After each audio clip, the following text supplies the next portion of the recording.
Welcome to Schneider Electric's The Good, The Bad, and The Beautiful podcast. Every month, you will be joined by me, Carmel, me, Emma, and me, Rob, who will talk about real experiences from real people with some special guests along the way. Don't forget to share, like, and subscribe.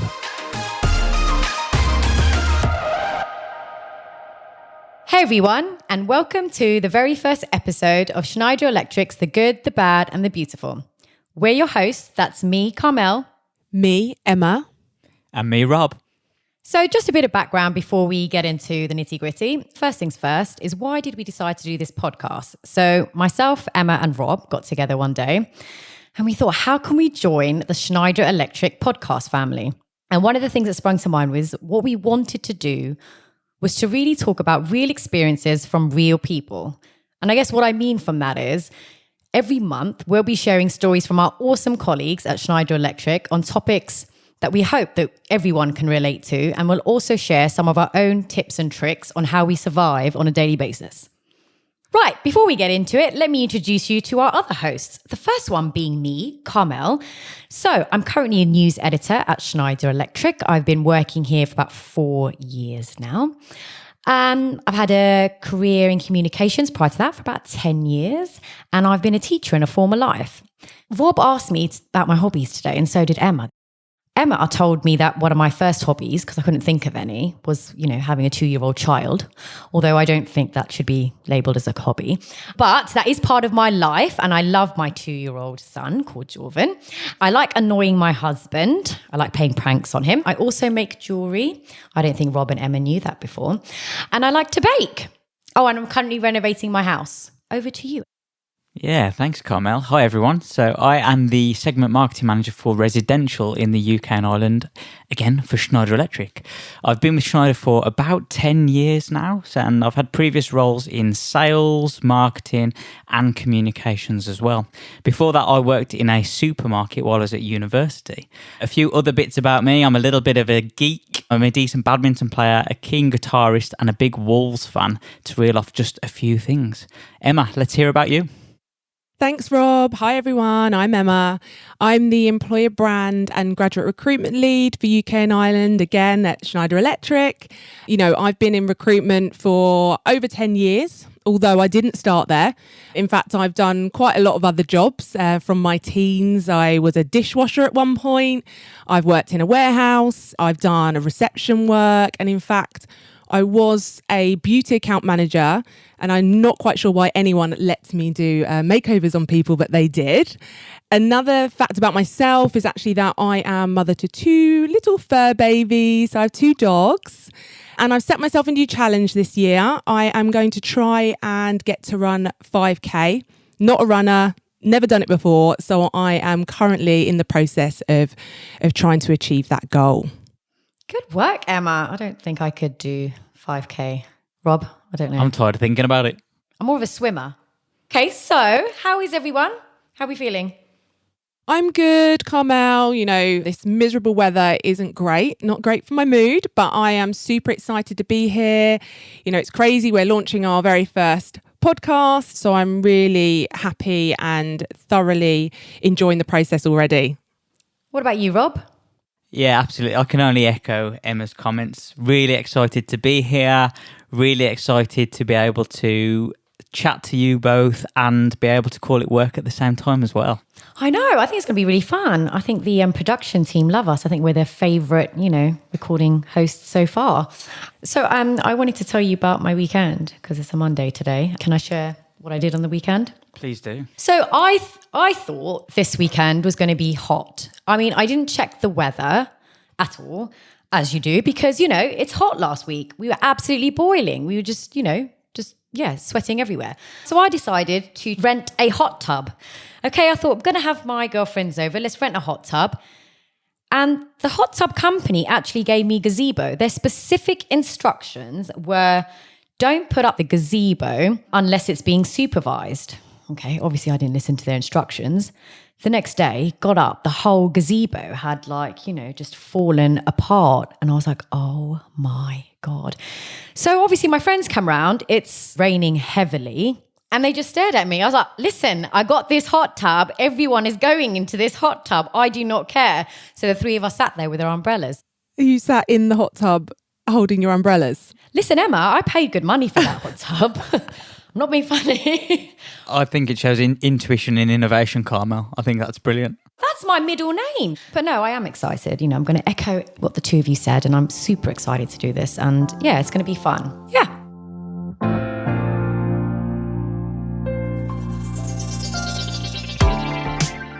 Today, we're going to talk about our career experiences, from changing careers to interviewing top tips. You'll also hear from Emma, who caught up with our fabulous colleagues, Laura and Ben, who are going to share their thoughts on identity and how to be a good ally. And most importantly, how to ask questions without offending someone. I guess, in the theme or the topic of careers, I recently got a new role at Schneider. So that's pretty exciting for me. It is. Congratulations, Rob. Thank you very much. Seems very apt. Yep, great very news. apt for this particular podcast, doesn't it? So a 7-year of internal communications career comes to an end. And I'm currently getting used to the world of marketing again and getting part of a new team. So that's pretty exciting for me. So on that note, I've interviewed recently. And just like you, Rob, actually, it was for something completely different to my current role. So I'm currently in communications, working as a writer, but this role was for a project manager. And the thing is, I knew I wanted something different. And I actually believe, I don't know what you guys think about this, but every skill is transferable. But I looked at the role and I really, really liked it. It's project management, I'm in comms. I basically called, I stalked the hiring manager. I spoke to her about it and I was like, what are you looking for? And honestly, for anyone listening, I actually really recommend that, by the way. Just call, whether it's an internal role, which this one was for, or an external, just call the person hiring for it. Because at the end of the day, I always think that they're interviewing you, but you're also interviewing them because you want a good role to move to, right? But anyway, like I said, I spoke to that person and she was so brilliant. She was like, look, she didn't care if I'd been in a similar role before. She was looking for specific skills, which I had, such as, project management, stakeholder management and planning and things like that. So I think it's quite lovely, actually, and if you want to change career or change a scenery, I just think, you've got transferable skills and just start asking questions and see if your current experience would suit a different role. Rob, I am actually curious to know, because I obviously went for an interview last week, and how did you prepare for your interview? Okay, so I guess the first thing that I would say is imposter syndrome is real, right? The job advertisement comes out, you look at all the expectations, the roles, requirements, all that kind of stuff. You start going down your list, you're looking at your experiences, and it can be quite nerve-wracking, and I think it's just a very real feeling, and you start to say, okay, I'd love to do this, but am I the right person? Are the people better than me? I'm not sure. And I think what you just said really resonated with me, right? So, you go out and you have proactive conversations with people about this stuff. So, if you know the hiring manager, you can have a chat with them. If you know someone who works in that area, have a chat with them as well. And I think that's kind of what I did as well. So I think it was first and foremost being prepared. So it was one, reassuring myself that, okay, I am going to be a good fit. It is definitely of interest to me. And then it's also saying, okay, so in these areas where I think there's maybe a couple of gaps or I'm not sure about, once you've had those discussions, you can then start to reflect on your career history, your transferable skills, all that kind of stuff, and say, okay, so even though I maybe haven't got direct experience, I think this is relevant, this is appropriate. And all this kind of stuff then starts to feed into that interview, right? So you've got the preparation for your CV and all your documents and all that kind of stuff, but I think it's just that mental preparedness as well, and just reassuring yourself and being comfortable and confident, ready for when you go into that interview. No, absolutely. I totally agree with that. And I think for me, I always treat my interviews like exams. I mean, I didn't get asked to create anything for my interview, but I did one anyway, because I've always been told that you should just show a sort of portfolio, because at the end of the day, this is 1 hour, 45 minutes, however long it is, that person is going to get to know you to see if you are suitable for that role. Do you know what I mean? So I just thought, oh yeah, I'm just a keynote. I'll just write a little portfolio about all your career highlights. And I think that's suitable for everyone. I mean, Emma, you work in employee branding and you cover recruitment, right? Well, what would you suggest? What are your top tips? I think what you've both covered are great tips, that preparation beforehand to even get to the point of interview. So, doing your research, connecting with the hiring managers, I think is extremely important. But then the preparation in the side of you've got that interview, it's booked in, you're about to put your best foot forward. I think it's important to take some tips on what you can do to make sure that goes smoothly. And I think with this last year and, everything shifting to doing things very digital, our whole environment has changed in the way we work and especially how people are recruited. So there's a few things that I would say to watch out for when you're having to interview for a new role in a digital space. So, firstly, I'd say our friend, the internet, sometimes can be a lovely friend, but sometimes cannot. So ensuring that, good connection beforehand is important, and just making sure you have a backup plan. And I think people forget that, a plan that if your internet does drop and the worst happens, you have a way of communicating with the interviewers. So, I'd suggest having a contact number to hand in case of an internet emergency. That way, if the worst happens, you can let them know, give them a call, drop them a text, perhaps continue that interview via phone or just reschedule. And then I'd say, another tip, I think, is what we miss from face-to-face interviews is that eye contact. It's hard when you look at a screen, you tend to look at those on the screen, or perhaps do what I do and look at myself and think, God, you look awkward. But, it's taking that time to look up into the camera. We know that gives that little bit more of a personable feel and will help you foster that connection with the interviewers. And then lastly, I'd say we've probably all been there on work calls and perhaps even interviews, but it's when you get an interruption and it can feel like a nightmare. But if you are prepared for when that happens, you can always resolve it quickly. So I would just suggest, if you do get an unexpected interruption, don't panic, just ask for a minute, apologize, put yourself on mute, turn your camera off, and then deal with it, whether it's children running in, the dog barking, the postman with your multiple Amazon orders, perhaps, who knows? But just make sure that you deal with it in a polite and professional manner. And then, it shouldn't be any issue with your interview. At the end of the day, we're all humans. These things happen and you've just got to roll with it. I think those are some really, really great tips, to be honest, Emma. And I think, reflecting on that, the world's changed, hasn't it? So being prepared for things like internet interruptions and stuff, it's really key because it's one less thing to worry about, So you can think, okay, I've disconnected, but I know what I'm doing. It's going to stop you getting flustered. It's going to help you stay present in the questions, in the topics of discussion. And I think it's just going to make for a much better interview. And I'm also really glad that you said that you also watch yourself on camera, because I think I do that all the time as well. I'm always watching myself in that little corner of the screen. But, I think actually what I do is I try to watch myself to make sure that I look like I'm present and I look like I'm paying attention and staying switched on. Because I also think it's easy sometimes as well when you're in these virtual environments to get distracted by other stuff, right? So it might seem quite vain, but actually I think there's quite a good reason for doing that. So I think that's really interesting, right, guys? I think we've talked a bit about careers, and I guess to summarise for me, it's one of the reasons that I actually really love working for Schneider Electric, because in my 10-year career so far, I've taken on lots of different opportunities. I've had lots of different development points, and every time I feel like I'm ready for that next step, there's so many opportunities, and I think that's a really nice point. So we all know on this call that June is Pride Month, and we all know how important it is to celebrate our differences as well, our unique selves, and we all want to be open, we want to be inclusive, we want to, build the best teams and make everyone feel welcome. So the other part of this podcast is that we've got this real talk set up. So we had Emma interview two of our great colleagues, and they were really getting together to highlight some of these key issues around the topic.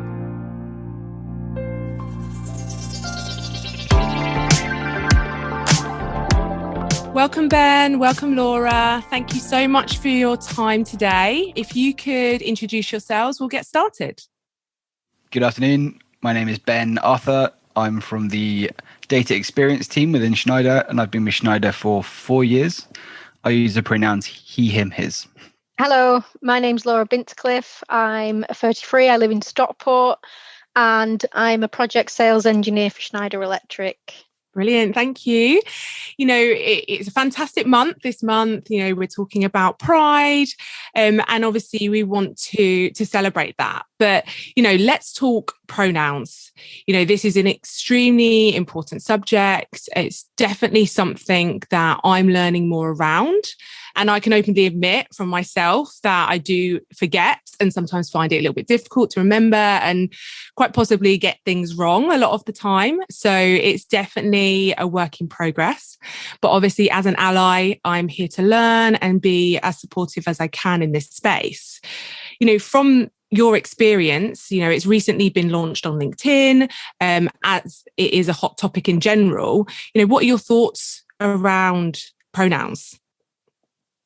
I think it's great. I think often we make assumptions based on people's gender and people's appearance or name, and it's not always correct. But I do think this can send a harmful message. So I think it is great, and I think it's a very important topic. Thanks, Laura. And Ben, what are your thoughts around that? Really similar with Laura as well. So I volunteered within Prides as well. And for quite a while, this has been quite a common sight at Pride. You'd have a little sticker just with kind of your pronouns. Slowly it's starting to come into the business world, and also on TV. There's been quite a lot of programs recently where pronouns are really seen quite centrally, particularly kind of Glow and other stuff on the BBC. And like you say, you're seeing it more and more often, and it's great to see in that side. And we've been able to replicate that within the business as well. I work with a very diverse team across the world, and we have 2 main offices in Celaya in Mexico and Bangkok in Thailand. Variety of team members using different pronouns. So as part of the initiative to work closer with those, I've sent a list to the team of the team members, and they've sent back the pronouns that they use. And I think that's really important, that people feel it's open to them. Whichever pronoun they use is the question. We're not saying which one do you fall in. Help us understand how you want to be pronounced. Okay, that's interesting. So on that topic, how important is it to be addressed, and what approach would you advise for somebody to tackle this subject to make sure that we get it right and we are, as inclusive as possible for everybody? Well, I think using someone's correct personal pronoun, it's a way of respect to help create that inclusive environment. I think it's really important to do that and ask questions and, make sure that you are asking the right questions and not feel too uncomfortable doing that. Yeah, fully agree with you there, Laura, as well. It's like I say, it starts with the respect, and I think this is a really good way of showing that respect when you're asking the question, but also, and I know those within the community that are allies, and allyship is really important as well. You can put this on your email signature, you put it on your LinkedIn, and it's a really visible sign to say, look, I respect you, and here is me showing you how I am referred to. I'm open to how you can be referred to as well. So I think it's a really very powerful symbol that's everywhere in our emails as well. Okay. So initiate it, start the conversation, ask the questions, show your support, but those small minor things that we can do. And not to ignore the request as well. Yeah, really much so. Okay. So from your own personal perspective then, what's been your experiences at work around your own identities? What challenges have you faced? What, things have you come up against that may have surprised you? I think for me, I'm still learning this. This is still very much a educational part of what we're all going through at the moment. And for me, I've not really come across it in a day-to-day. And I think my mindset needs to change with it also. I'm part of this community, but not fully educated on it. So I think podcasts like this are great because, something to listen to and something to be mindful of and respect those that are wanting others to use those pronouns. Yeah, I think that's true for myself as well. Even volunteering within the LGBT community, I know an area of the community, but I certainly don't want to say that I'm an expert in all areas. So I think it's really important that self-discovery, you understand where you fit, but also you understand there are other people and other groups to understand from as well. So I think the education piece is really important there. Okay. So that's the education around, you personally as well. So, from an outside perspective, what would you advise, like myself, for example, if I had a question, what should I be asking? What shouldn't I be asking? Am I going to cross the line asking something? Or, is it better to just, put it out there? If it's wrong, it's wrong, and you can learn that way. I think you're right. I think you need to ask the questions, and not to be afraid of the questions. Because I guess, me and Ben are still like yourselves. We're all learning this, it's all very new to us. So don't be afraid to ask those questions. And if you are, does it just seem like you're offending somebody? Ask them, am I offending you by doing this? Because that's how you're ever going to learn, right? You ask questions. It's the only way. Yeah, I certainly found this when I was running an event within diversity and inclusion for the office in Dunfermline. It was the first kind of big event that we've done within the LGBT side in this office. I connected two of my out of work passions, which are volunteering for an LGBT charity and playing for an IGI International Gay Rugby team. So I brought the sports element of it into the office because there's a lot of people in the office that like football, rugby and other sports. And I thought, okay, this would be a good opportunity to bring both the LGBT sports side and also the LGBT history element into the Pride Month event. There was definitely, like I say, Laura, the same thing. There was people asking questions saying, are you okay if I ask you? And it's that kind of either yes, ask your question, or no, I don't think that's quite appropriate to ask. So they say, I think it starts with that kind of respect leading on to, if you have a question, ask away. We'll certainly, I don't want to speak for you, Laura, but certainly from my side, I will answer most questions. And if I'm saying no, it's a no, and people understand that. I suppose if you're comfortable with it, answer the questions. But like you say, if you don't ask the questions, you're never going to know, are you? You're never going to be able to find out. But there are certain things that you can share. There's pronouns for gender neutral, gender inclusive, how you could change your mindset as well. And certainly I've looked at that because I call everybody pal, lad, and I don't realize how, I've never realized before if I was being offensive or not, but it's certainly changed my mindset with that. Because you just don't know unless you answer the questions. Yeah, I think there really is. Like you said, as an ally, you can use the pronouns, you can put them on your email or in your discussions. There's words that you can really use to help stimulate an open discussion. I think partner is a really important one of these. Certainly, I refer to my male partner as my partner. I think within the business, it's a really growing trend, certainly in communications, in policies, and just how we're seeing it every day in the business. Partner is really being used inclusively, which is great to see. Yeah, I think that's a good point to make around when you talk about people's personal lives as well, and not making that assumption that, it's supposedly heterosexual, not making that assumption and accidentally, whether there's any harm in it or anything, is trying to use that inclusive language. I think it's, important. But I think, from my perspective as an ally, I would say, asking questions as long as the intention is good, even if you do get it wrong, if you haven't said it in malice, you can only learn from it. I think within the business, my experience of it as well, my partner had ill health. I had to explain to a lot of people why I wasn't going to be there right away or not be as available as I used to be. I felt comfortable enough within the business to use partner, and that's been well received by my team and beyond as well. So it's definitely landing well within the business, and it's good to see that respect is instantly provided. I don't know, Laura, if you've had a similar experience. I certainly, for the first year, I was Ben with his girl partner, and then I said to people, "Yep, my partner's name it's Aaron, it's a he." And yeah, there was a lot of kind of gasps in the office, and you think if we can open up that language initially to partner pronouns, I think it's a really helpful thing to have those open discussions. Like I say, I'm more than happy to talk about events I do, places I go with my partner. Some people might not be, but it sets the scene for an inclusive discussion.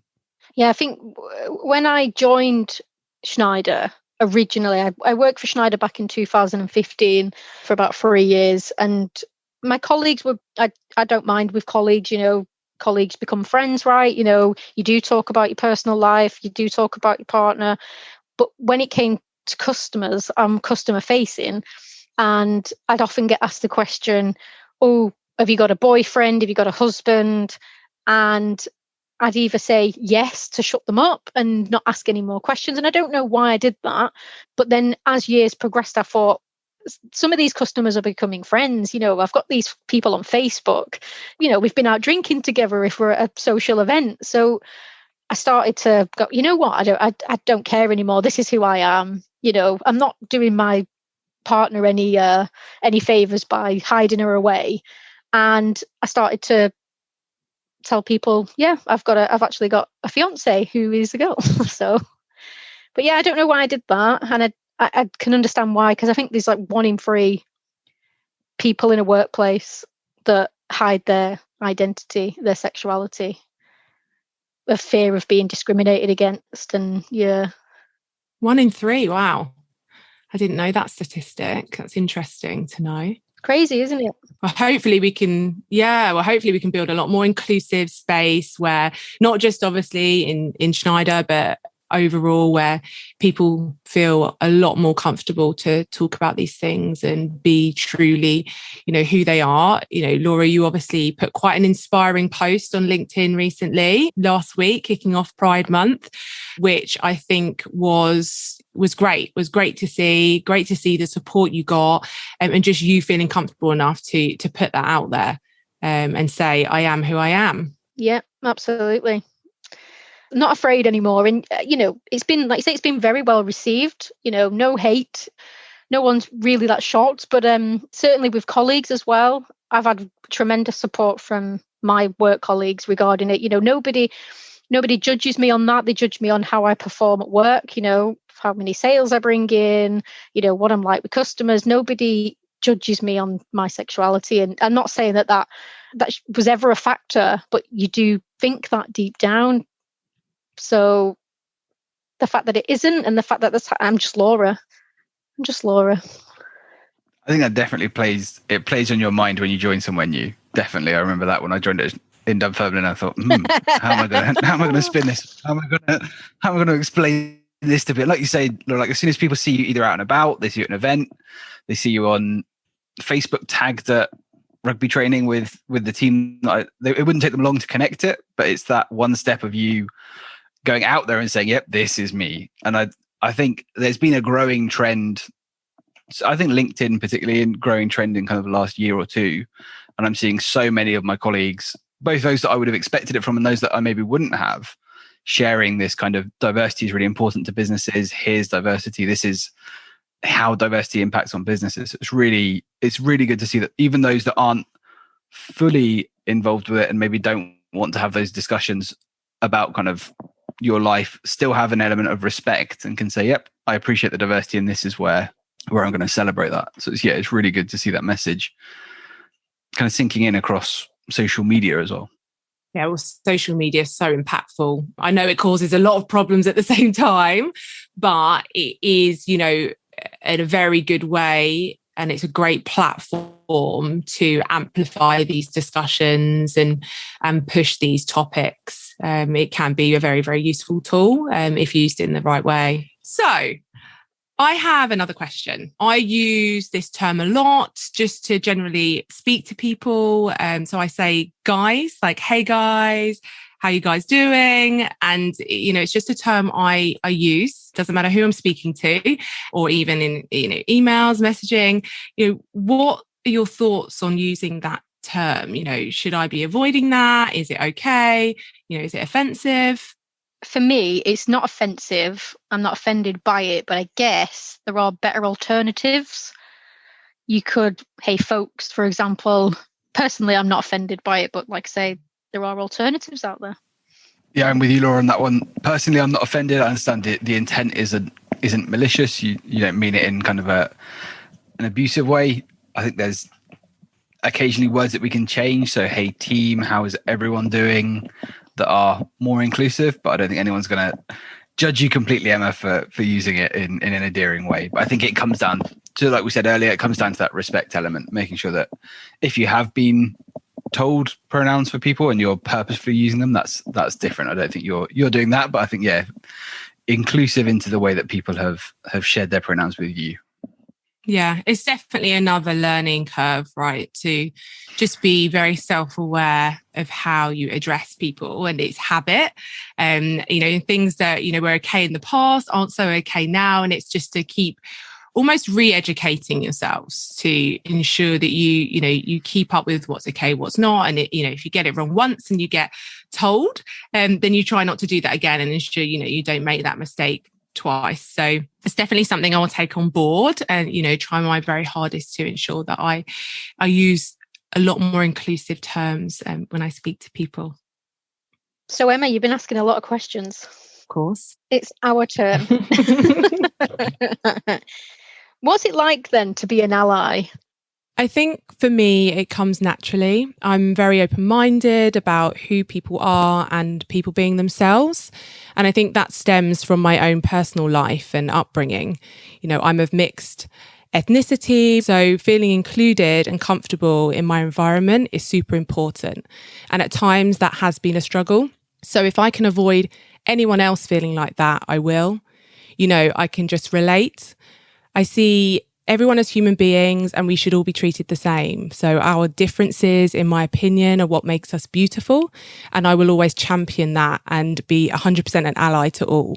I just want people to feel comfortable, to come to me for support. And I know that I will always be there to help. And I just want them to feel that themselves. So that for me is the importance of me being an ally. So from your perspectives then, what would you expect from an ally? What would you expect from me or a colleague or a friend or a family member? Respect. 100%. Yeah, I think respect is the first and kind of the trumping one. There is respect is the start of it all. I think, like I said, those discussions may lead into new territories or private information, and it's that respect that the individual isn't going to be judging the discussion. And like you say, those open discussions are so important. And like Laura said, I think it was 1 in 3 in the office are within the LGBT community and hide it. That's still quite a lot of people. So I think the allies can really help reduce that to a point that those that feel comfortable coming out and being open at work can be, and understanding, oh, yep, I can see my bastions in the office. I know those people are there and I can be open and honest with them. I think curiosity also comes into it as well. Polite curiosity to a point. They say it's having those discussions with the people at work. Oh, how are you? You're asking a bit more than just how are you. It's that kind of check-ins, which I think is really important, especially now that we're not all in the office together. We're digitally. It's quite easy to get kind of quite disconnected. And I think, yeah, like I say, when we're in the office, we can see that community. Digitally, the allies are there as well to still be there. Absolutely. And yeah, like you said, I would want people to be curious. I would want people to ask those questions. I don't want people to be scared of me almost. I don't want people to think I don't want to offend her. I will tell you if you're offending me, if you've crossed the line. But yeah, respect, ask the questions. If I need to come to you, I can do so. Fab. Well, yeah, that's, it's great to hear from you from your perspective, and for you both, just saying I'm 100% ally and you can come to me whenever you want. But it's great to just hear your points on it as a whole, especially around the pronouns. And I think I've definitely learned something from it for sure. Hopefully I can go away and get stronger and stronger in that space and continue to be as supportive as I can around anything ally for sure. So thank you so much for, coming on, being open, being willing to talk about your personal experiences. Really appreciate it and really enjoyed talking to you both. Thank you for having us. Been a pleasure to be able to kind of kick off the podcast, but also with such an important month. Like you say, it's sending out that message of kind of respect, which I think goes into all the different diversities that are out there. Like I say, I think respect is the biggest thing in all, not just within the LGBT community, but all kind of workplace diversity and just a general workplace. Yep, absolutely. But yeah, thank you for that. Thank you for letting us come on and talk about this stuff. Nice one, Emma. I think that was such an interesting interview. I know Ben quite well anyway, so we've had conversations and things in the past too. But I think it was just a really good, constructive discussion. I think for me as well, you know, the topic of pronouns, I think it's an area where I'm still actively learning about that, you know, taking the time to understand, you know, what it's all about, how to approach it. I think we all need to just be open about that, right? So, I mean, I updated my LinkedIn profile the other day to add my own pronouns. So I'm making the effort. I'm trying. How did you find the interview? Yeah, so same as you really. I found it really interesting for sure. I like to come away and feel like I've learned something, and I definitely did. And with you, like pronouns for me is definitely a work in progress, and I'm for sure learning. I've also changed on my LinkedIn recently. So it was just really good to hear another point of view and, you know, get an understanding of how we can all grow to be better allies at the end of the day. I think for me, definitely learning about taking small steps like putting pronouns on your email signatures, and just, you know, what Ben did was ask his teams, you know, how they prefer to be pronounced. But I think ultimately when they said that they are still learning, I think that was just really refreshing to me to, you know, just to hear, right? Because we are still all learning. It's different for everyone. And like Emma said in the interview, if there is a good intent behind any question that you ask, then people will understand. Right. Now, Emma, Rob, I've got a surprise for you both. So can we cue the music, please?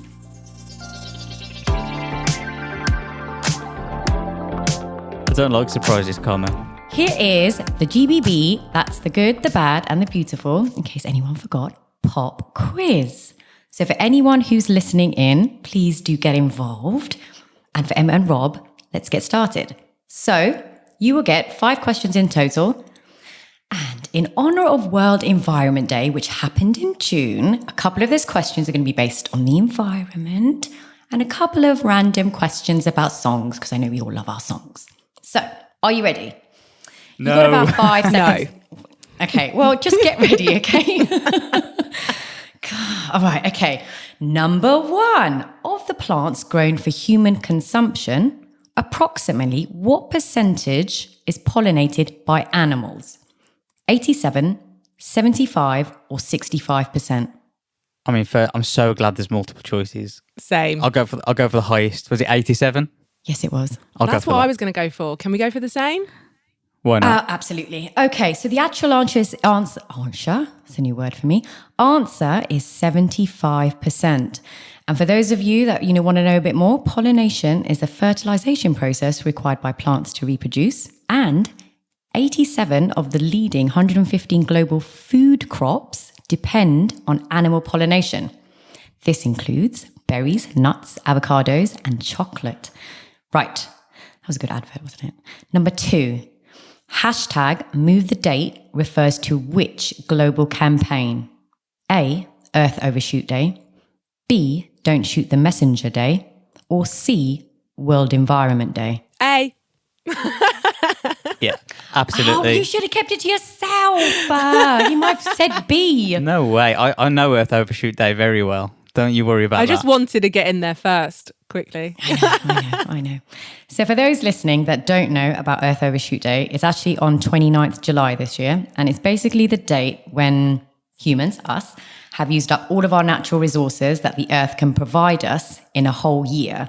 So if it's 29th July, we're actually 6 months ahead of schedule. So all that I ask with this question is hashtag Move the Date, search it online and see what you can do to help the planet. Number 3, for all those parents out there or carers, and for you and Emma and Rob, how long does it take to decompose one nappy? 100 years, 500 years, or 453 years? And the thing is, I asked this question just while you're thinking is because I actually shared this with you a couple of days ago. I gave you the wrong answer because I Googled it later, but then I messaged you the right answer. So I actually want to know if you actually listened to me. Well, this is awkward. What's your answer, Rob? My experience with nappies is quite limited, so I was wholly reliant on our previous discussions. So I'm just going to go with B. Let's just get it out there. B. 500. Emma, final answer, please. Well, I do try to listen to you, Carmel. So I'm pretty sure I saw that you told me it was 500 also. You are both correct. What a So fluke. you're both level pegging. Thanks for that, Rob. Okay, I'll disregard that comment. Number 4, you have 2 questions left. You are both have equal points. Who has the following lyrics in their song? I'm not going to sing it, I'm just going to say it. Couple man called me a backup dancer. On stage at the Brits, I'm a backup dancer. If that makes me a backup dancer.